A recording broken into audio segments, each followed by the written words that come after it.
So what was your inspiration for your pirate voice in Cat Quest 3? I definitely got some Tim Curry out of your pirate voice. Oh, 100%, yeah.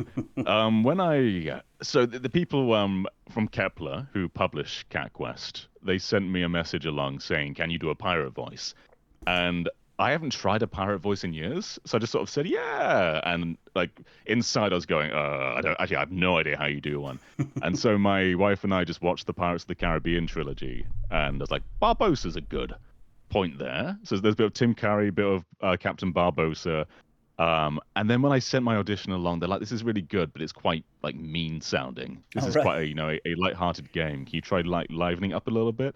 And they gave the Flying Dutchman from SpongeBob as a reference.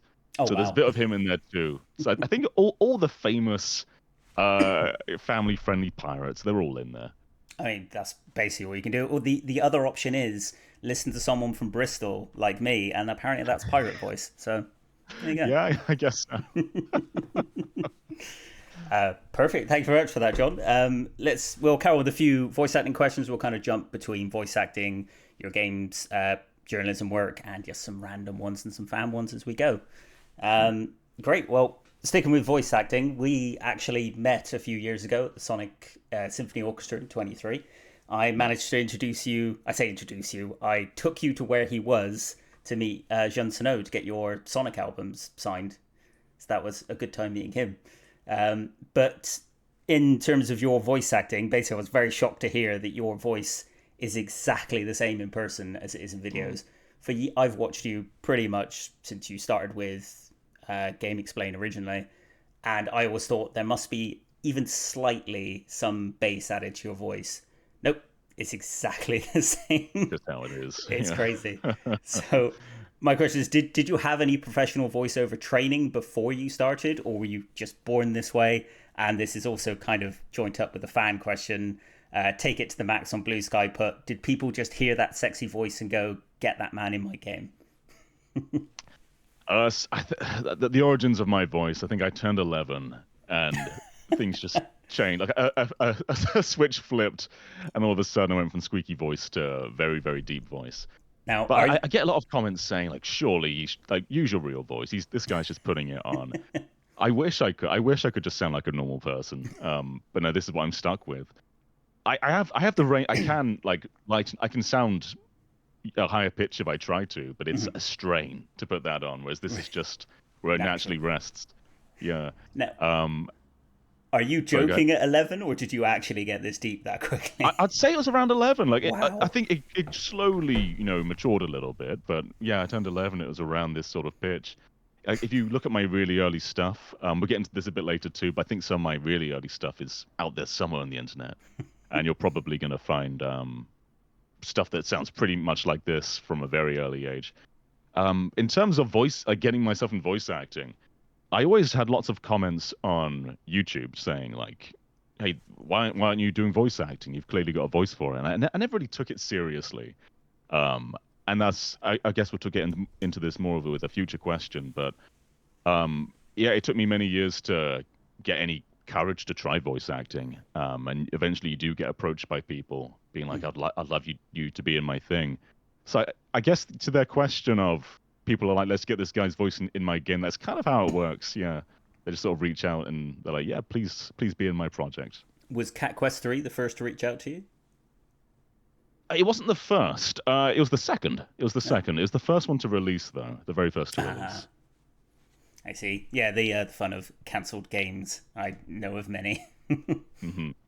So, what pushed you? Say you sort of got reached out to by Cat Quest 3 for voice acting, and there was a game before that. What pushed you to carry on? I suppose. So you had that initial Cat Quest audition, and then kind of went, "Oh, I want to go on to more." What kept you not interviewing, auditioning for more? Yeah. I've always had an interest in voice acting. I think I just never had the courage to try. But yeah, once you get behind the microphone, you're like, I really like this. I love embodying a character.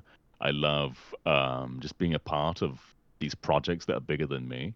It's so nice. I'm not a smart enough man to make video games. I can't sit there and I don't know code. I can't. I'm not an artist. I don't have the talent to craft these worlds, but the the ability to craft characters is something I can do. Mm. And I just love giving back to an industry that I've grown up with all my life. It's really nice to just be in games. I think that's kind of what drives me. But yeah, it's also nice just working with all these really great creative people. That's a really good answer. I kind of know the feeling. Like with a couple of months ago when Mina the Hollower came out, I was invited into their.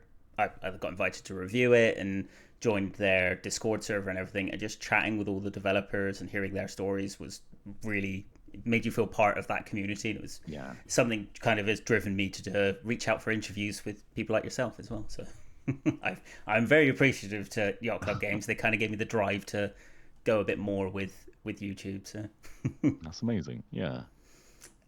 perfect. Sticking with voice acting as well, then. So, are there any voice actors that inspired you at all, apart from Tim Curry for pirate voices? Of course. No, there's so many that have. When I was in school, my friend and I were obsessed with David Hayter from Oh, I Metal love Gear David Solid. Hayter. We were just like all the time, we're just going to each other, like constantly. And I think David Hayter inspired so many of the modern voice actors. Mm. Like, I don't think Ben Starr would quite have his No. mannerisms if it weren't for David Hayter.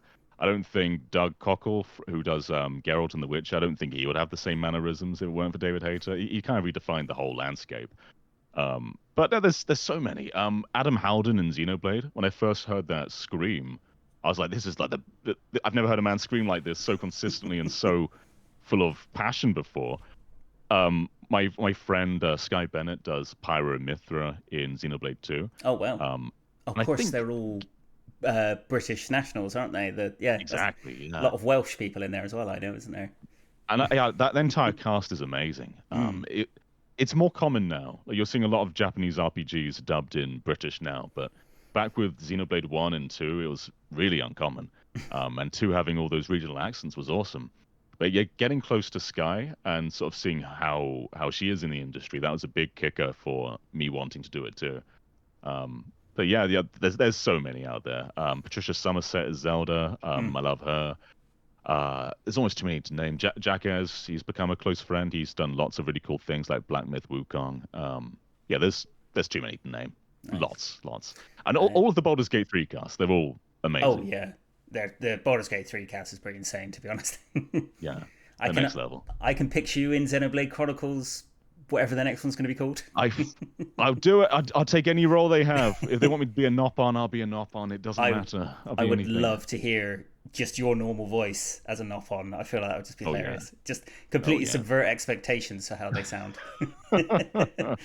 It's very interesting that you said David Hayter specifically, and that you and your friends used to sort of go like "Ugh," and do snake sounds. That's exactly what me and my friends used to do as well. We'd often just go like Metal Gear 4, the fight at the end where he just falls to his knees and screams liquid. Just like, liquid. It's good times. Okay, one more on voice acting, and then we'll switch back over to your journalism. So, Ash Paulson, I know is, and he's spoken about this publicly, I'm not giving away secret information, is the son of quite a famous voice actor, Rob Paulson. For anyone watching who doesn't know who that is, he voices Pinky from Pinky and the Brain. He was Grey Fox in Metal Gear Solid Twin Snakes, and probably a good 1,000 other characters. Maybe He's a people have heard Ninja of him. Turtle as He's, well. he's He's two done all Ninja Turtles, sorts. which Yeah. is insane. Mhm. So, question on this one is: have you ever been tempted to reach out to him via Ash to get any tips on voice acting? The temptation's absolutely been there. Yeah. I haven't though, and I think the main reason is Rob's from a different era. Hmm. Not calling him an old man, but I think voice acting has changed a lot. Nowadays it's super competitive. In the earlier days, it was dominated by a smaller group. It's probably still competitive, but you'd hear a lot of the same people in many different roles. Like Jim Cummings was in so many different roles, and you can go back to interviews from like even the Cartoon Network days of like Ed, and Eddie and Dexter's Laboratory, and the actors then were talking about just how small it was, the community. That you can just bump into almost everyone that works in that field. Um, and I think Rob's gone on a different path and on a fantastic path, but I don't know if the wisdom he would have would be applicable for where we are now. Yeah, I suppose by the time he'd gotten to this era of voice acting, he was already very solidified in the industry.